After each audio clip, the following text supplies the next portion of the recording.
Good morning, folks, and welcome to Discover Your Future 2021 and onto our last theme of resilience. And today, I'm absolutely delighted to be welcoming Laura Bird to talk to us a little bit more about resilience and her experience to share it with all of you. So let's welcome Laura. Good morning, everyone. Real privilege to be here speaking to you all today. I always find when I'm speaking to any group of people, young people are always the most engaging, always the ones that want to learn the most. So it's a real privilege for me to be speaking to you today. I'm from Suffolk. I'm born and raised in Suffolk, and I'm really excited to be sharing some of my experience and some of my knowledge with you today around the theme of resilience. Now, resilience is a bit of a different one because when you are learning, when you are growing and maturing, you can be taught a lot of things. For example, you can be taught what to put on your CV, you can be taught how to structure it, you can be taught job-specific skills, you can be taught your grammar, your punctuation. Resilience isn't something that can be taught. Resilience is something that you build. It's not something that you're born with. It's something that you build through experience and adversity. So resilience is the capacity to function in spite of significant adversity and stress. When you say those words, adversity, stress, straight away you think that there's something that should be avoided. But actually, in my experience, surrounding yourself and submerging yourself in a little bit of adversity and a little bit of stress can actually benefit you so significantly in the long run, because it's important in life. It won't always be sunshine and rainbows. Things will happen in life where they will challenge you and they will test you.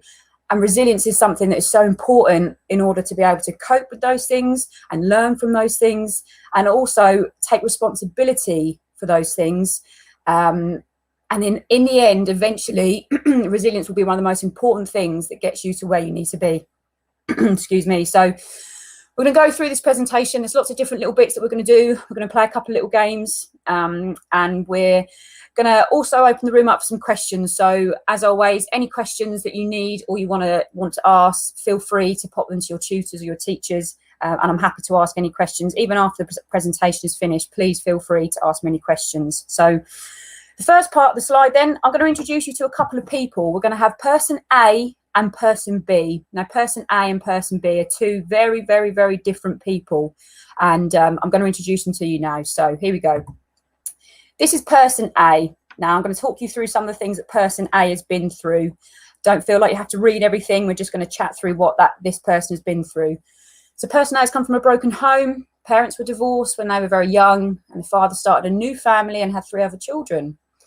Person A had a very difficult and at times abusive childhood, struggled hugely with their sexuality from the age of 12 and didn't come out as they were gay until they were 22. At age 16, they lost a close friend in a car accident who was also just 16. Person A loved school and sport, especially running and football. Now then, this is a big one. Person A, 4 days after their 18th birthday, so I can imagine a lot of you can't be too far away from your 18th birthday, attempted to commit suicide by walking in front of a lorry traveling at 60 miles per hour on the A14 dual carriageway. Okay, so really significant life event there. Spent 4.5 weeks in hospital with life-changing injuries. So had 11 operations to attempt to fix the damage done to their leg, including skin grafts and inserting pins and rods to fix a broken femur. So person A has had a pretty horrific time, has had some severe trauma and has really suffered. Okay, so that is person A. All right, so now person B, let's introduce you to person B.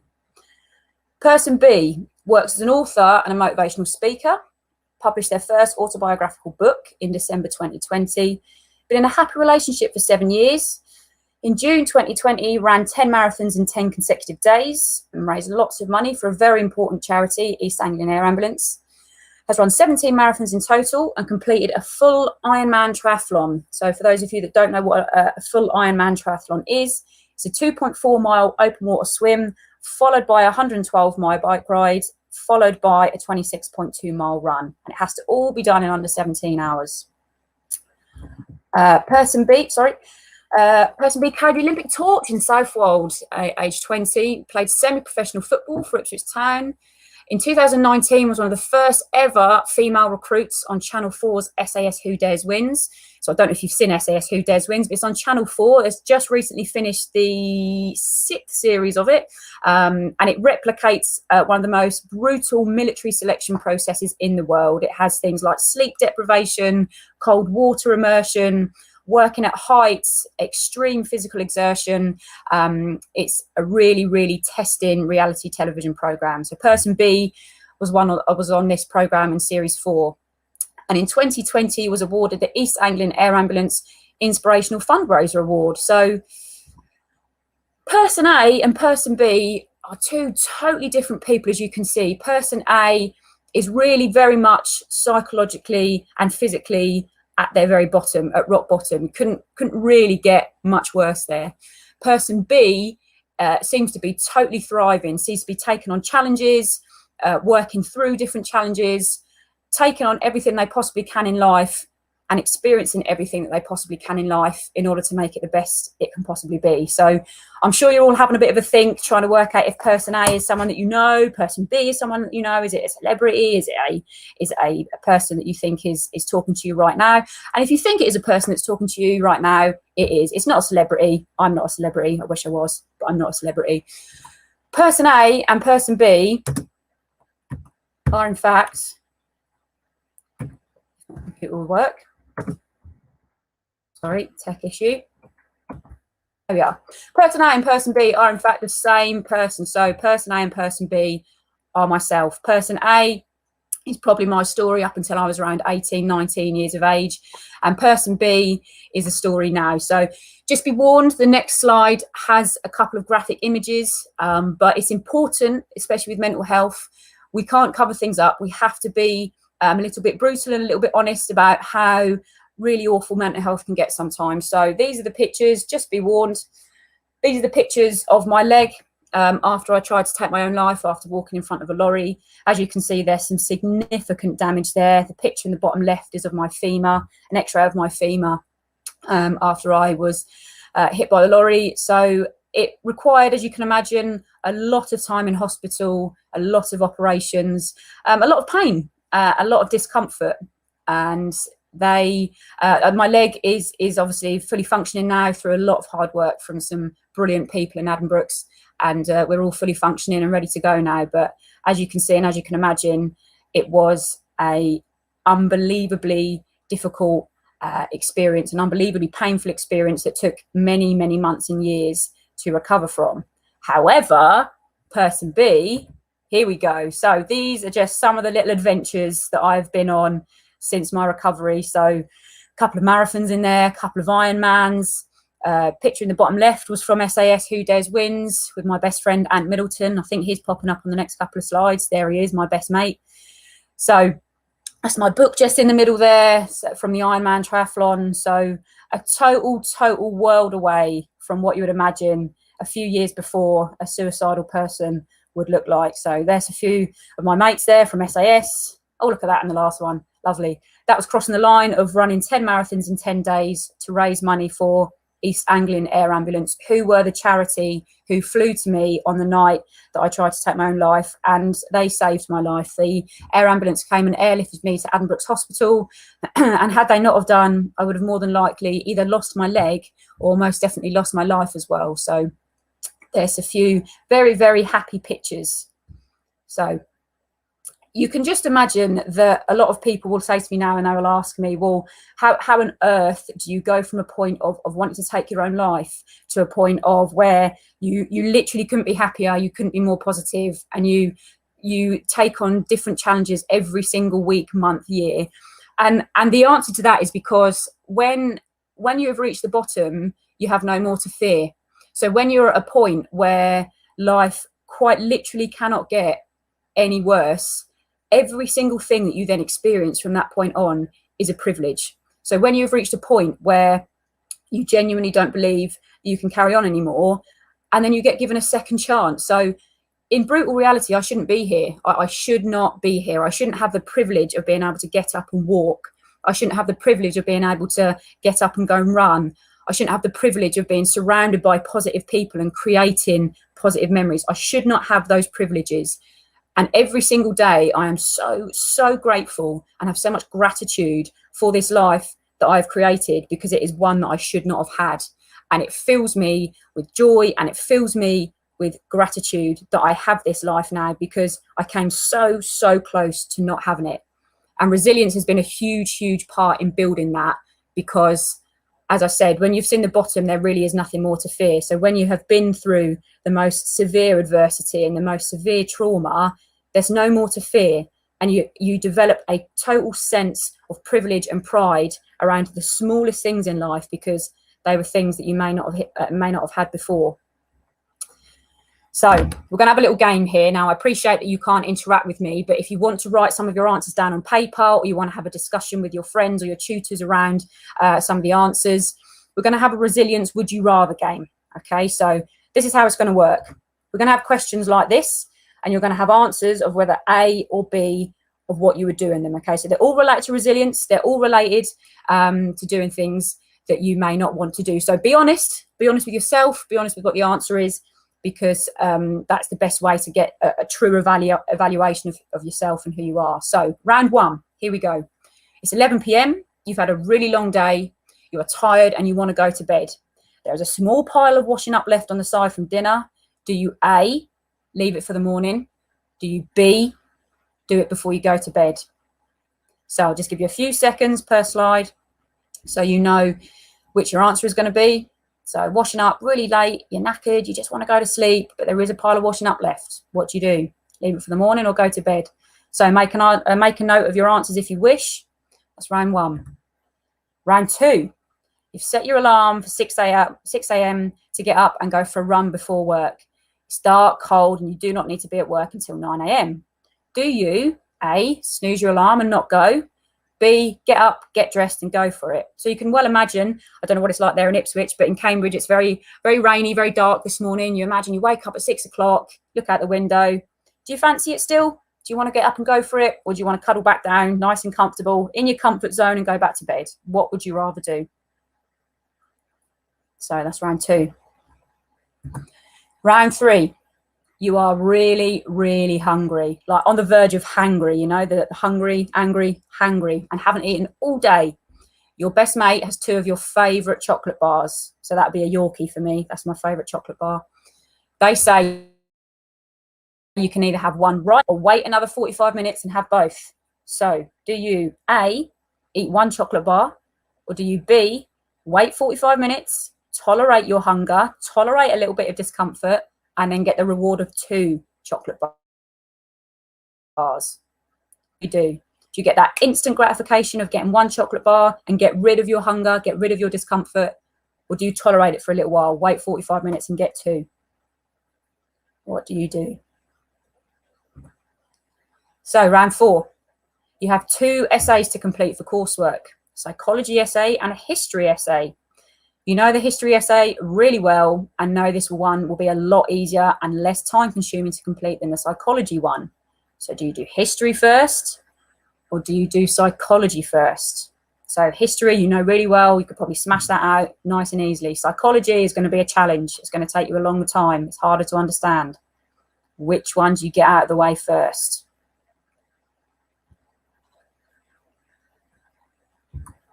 Okay, round 5. You've set yourself the challenge of walking to work or college every day for a month. You wake up and it's raining and the bus stop is 10 seconds from your door and you have a lovely raincoat, wellies and umbrella available. Do you A, get the bus, or do you B, put your gear on and walk? Which one do you do? Do you do A or do you do B? It's raining, it's cold outside, but you've set yourself this challenge. You've made yourself accountable to do a challenge. Which one do you decide? Which one do you decide? So here we go.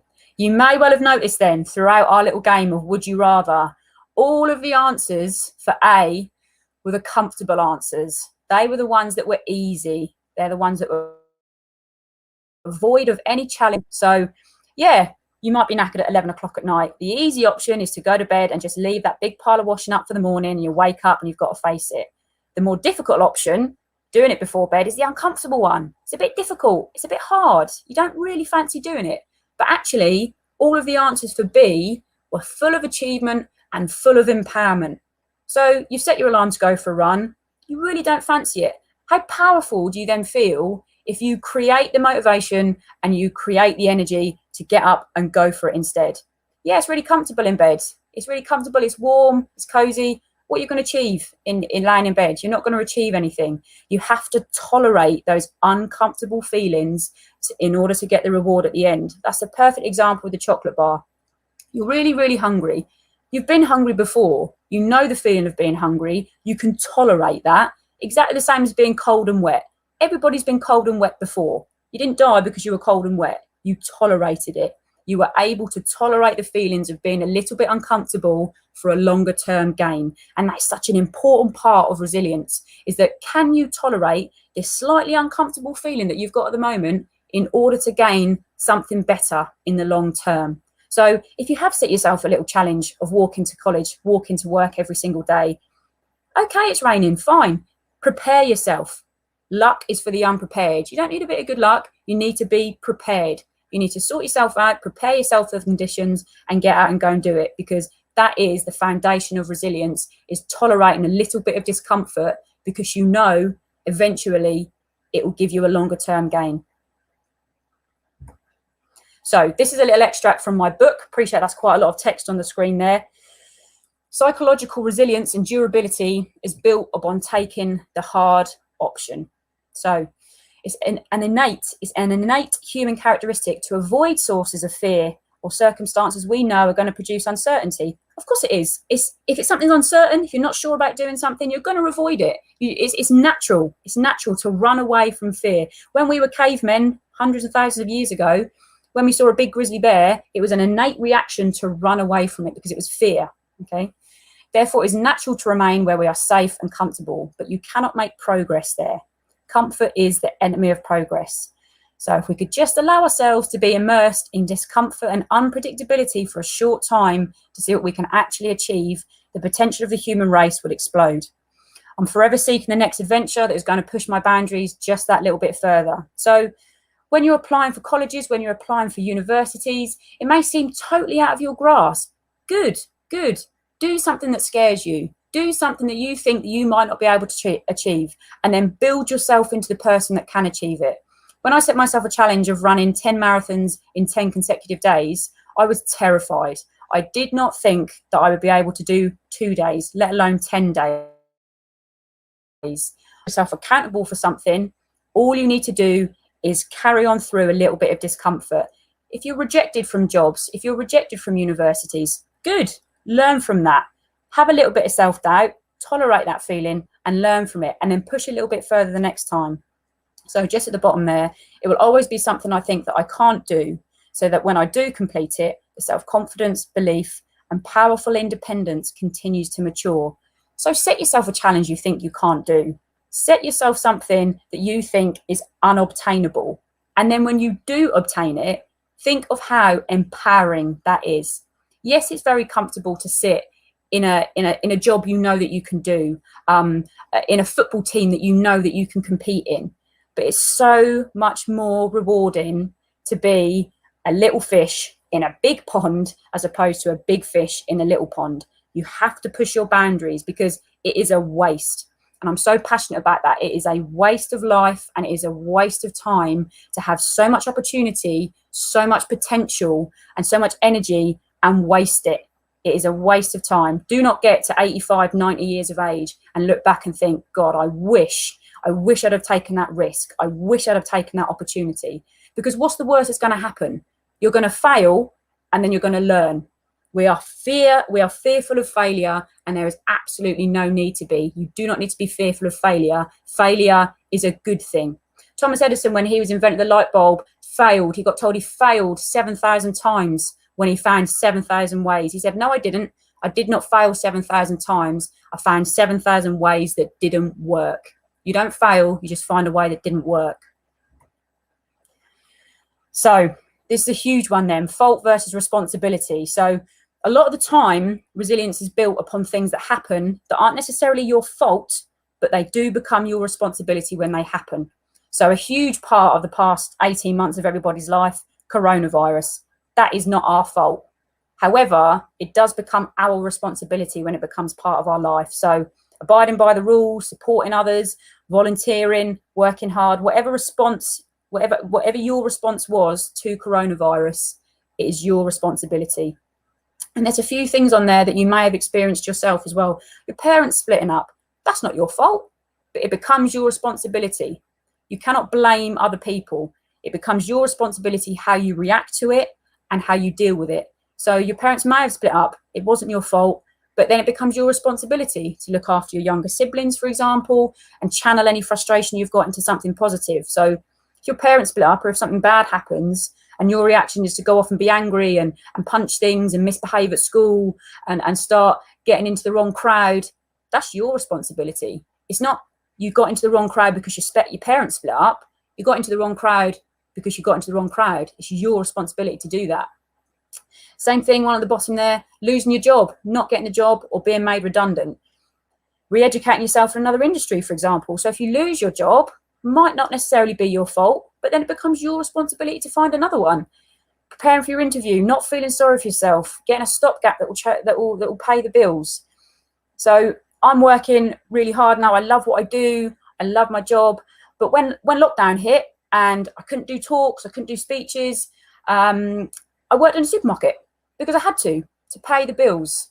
You have to take responsibility for these things when things happen. And lots of other people, lots of very qualified people will have done exactly the same thing. When something happens, it's not necessarily their fault. They had to take responsibility for it because it was their responsibility to do. Just to jump in on that, Laura, yeah, I think in terms of it's fantastic, and I can see we've got loads of questions in as well. So I want to fire some questions at you before you shoot off. I've got loads of time. Yeah, crack on. So let's go for the first one. So where does your resilience come from? Great question, thank you. It comes from experiencing lots of adversity. Resilience will build when you experience things that aren't very nice. So that's why I say put yourself out there a little bit. Your resilience will not build from cuddling back down at 6 o'clock in the morning and going back to bed. Your resilience will build from going out there and putting yourself in difficult environments. So at this sort of age, like for example, when you're going to apply for jobs, is a really good example. Go and apply for a job that you know that you probably can't do, and then you're in this uncomfortable environment where you might get invited to an interview, you might get invited to talk to the employers, and that's a really uncomfortable situation. Good, put yourself in uncomfortable situations.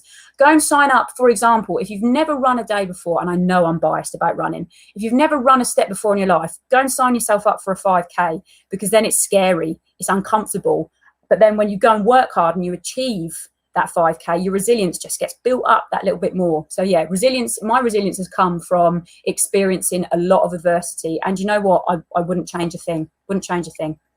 Fantastic. That's great advice. And next question. So I struggle with anxiety, and doing things that make me uncomfortable give me big anxiety. How do I start to get through this? Okay, yeah, good. Another great question. Thank you. So when you start to learn that anxiety doesn't actually happen to you. So I work with an organisation called Thrive, which are a fantastic organisation for young people and adults alike, where we coach people how to deal with their psychological hurdles. So anxiety is not something that happens to you. You create anxiety because every single thought that you have in your day, every single belief that you have in your day is created by you. Okay, so if you have an experience or something at school or work and you think, oh, I'm really scared of this, I can't deal with it, that is just a thought.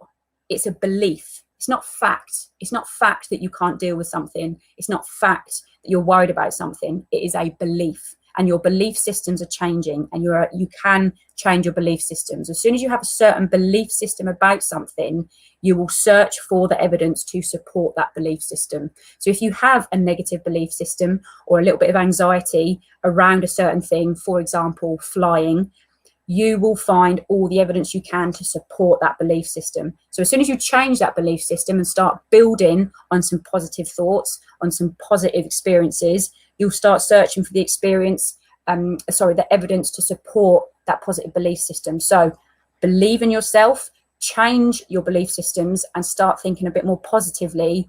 Yes, you can tolerate with your anxiety, and you can complete whatever it is that you're trying to do. Just remember, you are in control of creating that anxiety. Awesome, thank you. And next question. So I'm anxious about my next steps to college stroke uni. What's your advice? Embrace it. College and university are fantastic experiences, and as I've said, you need to embrace these experiences because it's such a waste if you don't. It's more than normal to feel anxious and feel a little bit apprehensive about what you're doing. So be kind to yourself as well. I sound really cold-hearted here. Go out, do something uncomfortable. Be kind to yourself as well. It's okay to feel a little bit nervous about your next steps, but take a step back, get a little bit of perspective, and realize how exciting this opportunity could be. Instead of thinking about everything that can go wrong, think about everything that can go right. So when you go to university, you might be thinking, oh, I'll be really nervous, I won't make any friends. Stop all of those negative thoughts, stop all of those negative beliefs, and start employing a bit of positivity. Maybe I'll go to uni and I'll meet a friend straight away.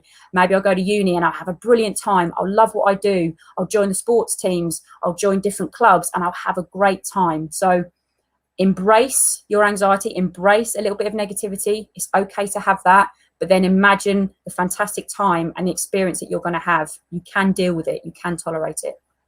Brilliant, thank you. And what made you want to do the Ironman events? Because they scared me.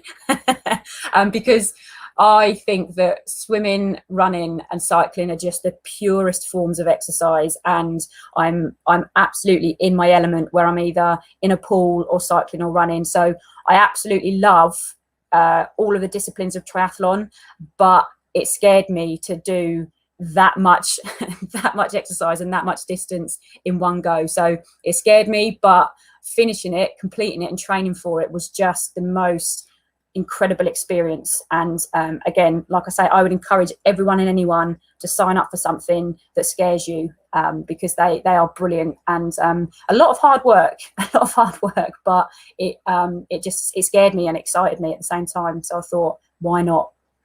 Oh, that's great, thank you. And can somebody put resilience on their CV?